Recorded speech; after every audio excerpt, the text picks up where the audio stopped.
Are you a podcaster? Maybe you've got that big idea and you're looking for a network to join.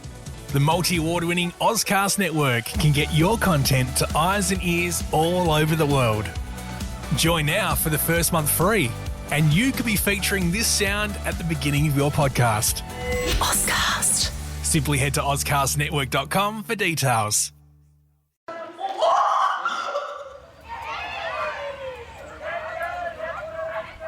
Ben, Jacob and Sam, you're the founders of the fast-paced, addictive card game Swipee. Thanks for joining us on Inspired By. Thank you. How old are you guys? So we're all 13 now, but when we made the game we would have been 10 or 11 back in year 5. Not doing too bad. I don't know a lot of year 5s who are making card game businesses at that age, so doing really well. I think it's an amazing idea what you guys have done. Who better to create a card game for kids than kids themselves? Can you share when inspiration struck for Swipee?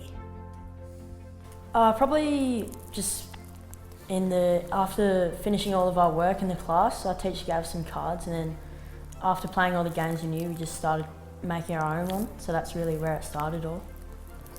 Who kind of recognised that this card game had potential? Once we'd made all of the rules and we showed our parents, they thought, we were all thinking it was just a fun thing, but they thought it was really good. And once we showed other people, they all got behind us, which is very good. So when everyone started getting behind you, that would have been a lot of support that you received. What kind of effort and support did you need to get it to take it to market? So we needed some parent help, because as kids they might not listen to us if we try to go make a card game. So they really supported us through it all, and so did friends and family. So. No, that's great. I think it's always been, you guys would know with everything you've done, but parental support's a huge part, and even teachers. Tips on time management, boys. You guys are doing this business, you've got school, sport, everything going on, and you had finished your work and waiting for everyone else to catch up while you're making the game. What tips would you give to other kids on time management? Probably just focus, really. That's all you need. Just if you focus on one task at a time, then it'll be much easier to get them all done. No, great role models.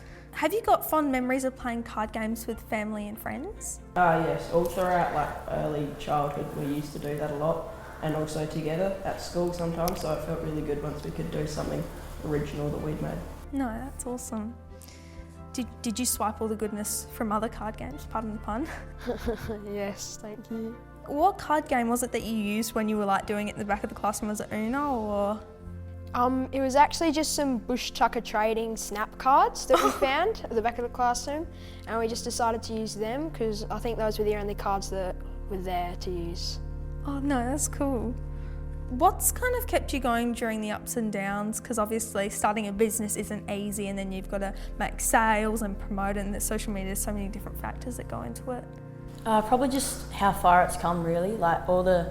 All the kids we've made happy, we've done backpacks for kids, we've partnered with them, so just knowing that we've made those kids some Christmas presents, that's really good. Oh, that's really wholesome, yeah. So is that the charity you found to donate to? Yeah. Oh, that's good, because I remember on the interview with the Today Show you said you were still looking for a charity. It's great to hear you found one. Yeah, we also donated some packs to Ronald McDonald House about 3 weeks ago or something, so... Oh no, that's good. Good for back to school as well, yeah. Being entrepreneurial beacons with your business and everything, were there sort of adverse reactions to what you created with your peers at school? So most of them said that it was a really great idea and stuff, but others I'm not sure they thought that we were serious, and they didn't really take us very seriously, but others thought it was really cool and helped us through it, which was good. You would have had each other's backs going to the same primary school, but now you've kind of split off in 3 different directions. How are you kind of managing that? So we're still going pretty alright, because given this we're still able to meet up each week, and all the schools are pretty close, and we're just right there, so we can communicate anytime. No, that's good, yeah. It would have been good when you were able to support each other when some people didn't give the most positive feedback. Yeah, because we're all living in the hills together, obviously, so we can just see each other whenever we want, basically, and at sport and all of that. Are you aware of any other students that you've kind of inspired to start their own businesses or create their own ideas? I've heard some like that have seen our BTN episodes and say, oh wow, that's really cool. You helped me like with this thing, and that's been really good to hear. That would have been really good feedback, definitely. You need that to kind of keep going with any kind of pursuit. We've heard good feedback about the show, and you've obviously had kids inspired by what you've done, which is really awesome. Do you guys come from entrepreneurial families? Yes, my dad has a business where he books monasteries in Italy, and yeah, so he gave a lot of help with that and building the website and ideas on how to do that. No, your website's like when you open it up, it's really bright and very professional. I really like it. Thank you. Who have you guys entrusted to be your business manager? Because it's a very important job with a business like this. So mostly it's just our parents and then Sam's older brother Jack, who manage the business with us, and so it's mostly just our family groups that help manage the business. It's important to have adults, because I don't think 12-year-olds are signing international contracts with the Fantastic Funhouse, is it? Or Fantastic Factory. Yeah. No, that. When did you kind of receive that? Was that at the Yes Summit? Yeah, so we did a school fundraiser, and then our principal recognised that this might actually be a pretty good card game, so he took us to the Young Entrepreneurial Summit where they came to Adelaide and then did a speech, and we were lucky enough to get up on stage and then speak to about 500 people, and then they posted on their social media, and then Fantastic Factory recognised us. That would have been awesome. So did they kind of say, hey guys, we want to take you international? What was your first reaction when you read that? It was very surprising to hear that something that we'd just done in the back of class was going worldwide. We were very, very, very happy and proud at what we'd done. So you're now in 16 different European countries, all around the world. So where can we find your game? So at the moment you can get it off our website, and we're also local, where we do the Sterling markets every month, and you can also find us at Imagine If and Games World in SA. No, that's awesome. So, and you can buy them off your Instagram and website? Oh yeah, so Yes. social media, the accounts that we're on, they all have links in there. Yeah. And Are you a podcaster? Maybe you've got that big idea and you're looking for a network to join.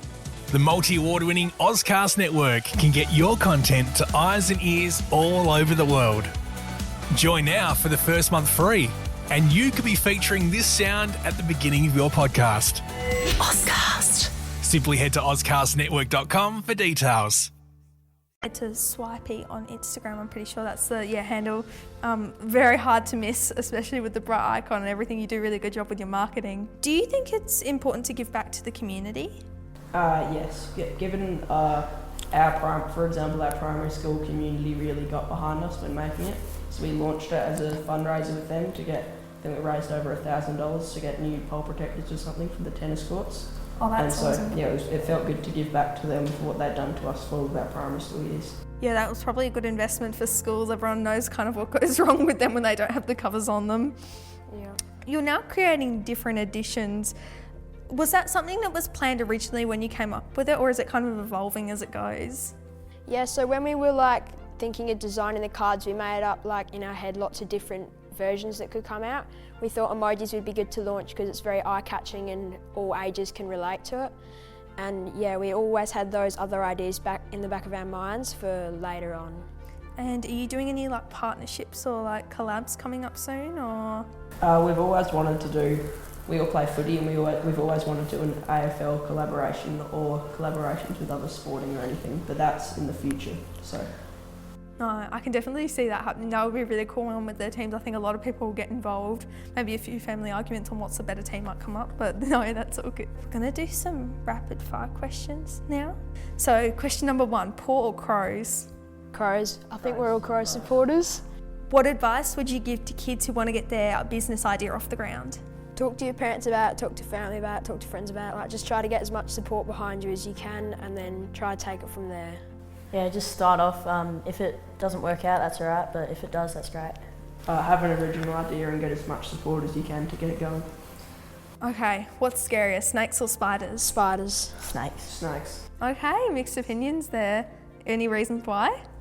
Yeah, spiders, there's just so many of them in our garage and they're just always like crawling around and they're just really ugly and scary for some reason, yeah. It's just past experiences and they just blend in really well too. Yeah, you can outrun spiders, but not snakes. Okay, what does the future for Swipee look like? Well, not really sure. We do want new versions and stuff like that. But yeah, what do you think, Sam? Yeah, as Jacob said, hopefully new versions like AFL versions, more sport versions, things like that. New versions and hopefully being seen internationally. Okay. Yes. More internationally, yeah. Question number 5. Does pineapple belong on pizza? No. No. No. Yeah, thank you. We've got like a wholesome opinion on this one. All my friends, it's like yes and no, and it's really annoying. Okay, what is your favourite Swipee edition? I like the emoji because it's the original edition and that's the one I've played the most. I like Monsters, it's just a lot calmer, I think. I like the emojis most. No, it's interesting. I think the emoji ones are like really bright, and then it was like a slightly different like drawing style for the monster ones, wasn't it? Yeah, it was. Did you release it around Halloween? No, I think those colours were more popular in Europe, which the emoji ones were. The monster ones were for originally, so they liked those colours more. So what kind of, when you were building the business, what was kind of like the toughest things that kind of almost brought you to the point where you're like, oh, maybe we shouldn't go ahead with this? Well, when we got the website up, like our first, I think 2 months, we didn't have very many sales, like after the fundraiser and stuff. So when we got our first sale, it was like a really big booster for us because it had been like a long time since we've sold. Once we got it going, how big it could go and like what money we'd need and all of that was a bit overwhelming.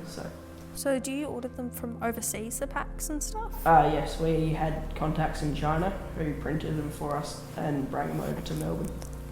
I think what you guys have done is really awesome. What were kind of some of the things that you had to kind of manoeuvre past when you were getting all the orders? Because didn't you get like 300 orders in a day or something? Yes. After the Today show, I think it was like 1,000 orders. They just kept ticking in. And so we ran out of stock then, and once we got more in, it kept going, which was good. Yeah, that was a very overwhelming packing day. We had like multiple trips to the post office just to get it all posted off, which was, yeah. I saw the Christmas deadlines. I would have thought, oh, not much time for family and holidays when you're packing before Christmas. Yeah. So when you were received that big boost of orders, was that kind of like one of the main highlights of your experience? Yeah, definitely. To see the phone keep buzzing with the orders in was very good, like just after we'd done it, so yeah.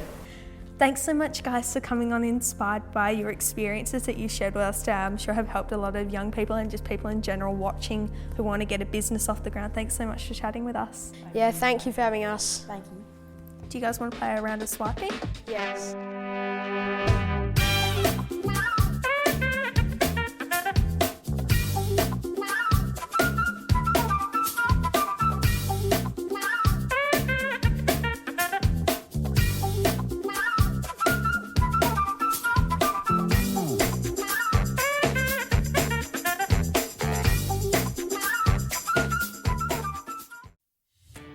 Are you a podcaster? Maybe you've got that big idea and you're looking for a network to join. The multi-award-winning Ozcast Network can get your content to eyes and ears all over the world. Join now for the first month free, and you could be featuring this sound at the beginning of your podcast. Ozcast.